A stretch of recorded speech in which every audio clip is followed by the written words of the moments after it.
ಕರ್ನಾಟಕ ರಾಜ್ಯದ ಎಲ್ಲ ಹೆಮ್ಮೆಯ ಪತ್ರಕರ್ತರಿಗೆ ಪುಣ್ಯಕ್ಷೇತ್ರ ಸಂರಕ್ಷಣಾ ಸಮಿತಿಯ ಸಂಚಾಲಕನಾಗಿ ವಸಂತ ಗಿಳಿಯಾರ್ ನಮಸ್ಕರಿಸಿಕೊಳ್ತಾ ಇದ್ದೇನೆ.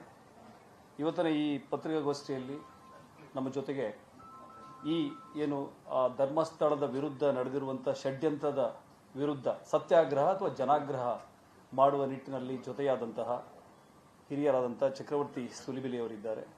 ಜೊತೆಗೆ ವಿಕಾಸ್ ಕುಮಾರ್ ಪುತ್ತೂರ್ ಸಹ ಇದ್ದಾರೆ ನಮ್ಮ ಜೊತೆಗೆ. ಪುಣ್ಯಕ್ಷೇತ್ರ ಸಂರಕ್ಷಣಾ ಸಮಿತಿ ಈ ಹಿಂದೆ ಹಲವಾರು ಪ್ರಶ್ನೆಗಳನ್ನು ಇಟ್ಕೊಂಡು ಸಾರ್ವಜನಿಕ ವಲಯದಲ್ಲಿ ಜನಾಗ್ರಹ ಸಮಾವೇಶಗಳನ್ನು, ಧರ್ಮ ಸಂರಕ್ಷಣಾ ಯಾತ್ರೆಯನ್ನು, ಒಂದು 10 ಸಮಾವೇಶಗಳನ್ನು ಆಯೋಜನೆ ಮಾಡಿತ್ತು. ಆ ಸಂದರ್ಭಗಳಲ್ಲಿ ನಾವು ಎತ್ತಿರುವಂಥ ಪ್ರಶ್ನೆಗಳು ಈಗ ಮತ್ತೆ ಅವತ್ತು ನಾವು ಕೇಳಿರುವಂಥದ್ದು ಬಹಳ ಸಮರ್ಪಕವಾಗಿದೆ ಅಂಥೇಳಿ ನಮಗೆ ಇತ್ತೀಚಿನ ಏನು ಚಿನ್ನಯ್ಯ ಕೋರ್ಟಿಗೆ ಸಲ್ಲಿಸಿರುವ ರಿಟ್ ಅರ್ಜಿಯ ಅದರ ಮೂಲಕ ಬಹಿರಂಗಗೊಂಡಿರುವಂಥ ಸತ್ಯಗಳು, ನಮಗೆ ಅವತ್ತು ನಾವು ಮಾಡಿದಂಥ ಏನು ಪ್ರಶ್ನೆಗಳು, ಎತ್ತಿದ ಪ್ರಶ್ನೆಗಳು ಮತ್ತು ಮಾಡಿದ ಆರೋಪಗಳು ಅದು ಸತ್ಯ ಅನ್ನೋದು ಇವತ್ತಿಗೆ ಸಾಬೀತಾಗಿದೆ. ನಾವು ಅವತ್ತು ಹೇಳಿದ್ವಿ, ಇದು ಎಲ್ಲ ಎಡಪಂಥೀಯ ಚಿಂತಕರು ಅಂತಾರಾಷ್ಟ್ರೀಯ ಮಟ್ಟದಲ್ಲಿ ಸೇರಿಕೊಂಡು ಒಂದು ಷಡ್ಯಂತ್ರವನ್ನು ಮಾಡಿದ್ದಾರೆ ಎನ್ನುವುದನ್ನು ನಾವು ಹೇಳಿದ್ವಿ. ಈಗ ಅದಕ್ಕೆ ಪುಷ್ಟಿ ಕೊಡುವಂತೆ ಚಿನ್ನಯ್ಯ ಕೋರ್ಟಿಗೆ ಸಲ್ಲಿಸಿರುವಂಥ ವರದಿಯಲ್ಲಿ ನಿಮಗೆಲ್ಲ ಗೊತ್ತಿದೆ, ಖಳನಟ ಅಥವಾ ಚಿತ್ರನಟ ಪ್ರಕಾಶ್ ರಾಜ್ ಅವರ ಹೆಸರು ಉಲ್ಲೇಖ ಆಗಿದೆ. ನಾನು ಅಂದ್ಕೊಂಡಿದ್ದೆ, ಅಥವಾ ನಾವೆಲ್ಲ ಅಂದ್ಕೊಂಡಿದ್ವಿ, ಪ್ರಕಾಶ್ ರಾಜ್ ಇದನ್ನು ನಿರಾಕರಿಸ್ತಾರೆ ಅಂತೇಳಿ. ಇವತ್ತು ಪ್ರಕಾಶ್ ರಾಜ್ ಅವರು ಒಪ್ಕೊಂಡಿದ್ದಾರೆ.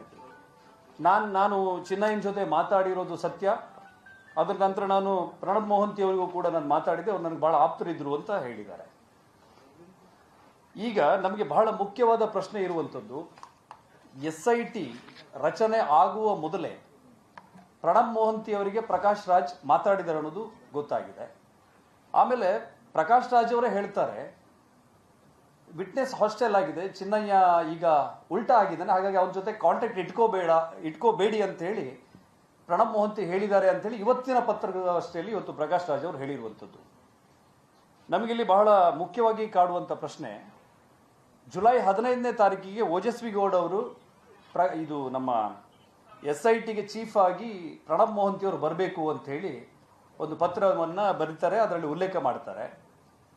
ಅದಕ್ಕಿಂತ ಮೊದಲೇ ಪ್ರಕಾಶ್ ರಾಜ್ ಅವರು ಪ್ರಣಬ್ ಮೊಹಂತಿ ಅವ್ರ ಜೊತೆ ಈ ರೀತಿ ಮಾತಾಡಿದ್ದೀನಿ ಅನ್ನೋದು ಕೂಡ ಸಾಬೀತಾಗಿರುತ್ತದೆ. ಆಮೇಲೆ ಇತ್ತೀಚೆಗಷ್ಟೇ ಅವರು ಬ್ರೈನ್ ಮ್ಯಾಪಿಂಗ್ ವಿಷಯವನ್ನು ಹೇಳಿದ್ದಾರೆ, ಆ ಹೋರಾಟಗಾರರಲ್ಲಿ ಒಬ್ಬರಾಗಿರುವಂಥ ಗಿರೀಶ್ ಅವರು. ಈಗ ಚಿನ್ನಯ್ಯ ಎಂದು ಬ್ರೈನ್ ಮ್ಯಾಪಿಂಗ್ ಆಗಬೇಕು ಅಂತ ಹೇಳಿ ಆ ಪತ್ರದಲ್ಲೇ ಚಿನ್ನಯ್ಯ ಹೇಳಿಕೆ ಕೊಟ್ಟಿದ್ದಾರೆ, ನಾನು ಬ್ರೈನ್ ಮ್ಯಾಪಿಂಗ್ ಕೂಡ ಒಪ್ಕೋತೀನಿ ಅಂತ ಹೇಳಿ.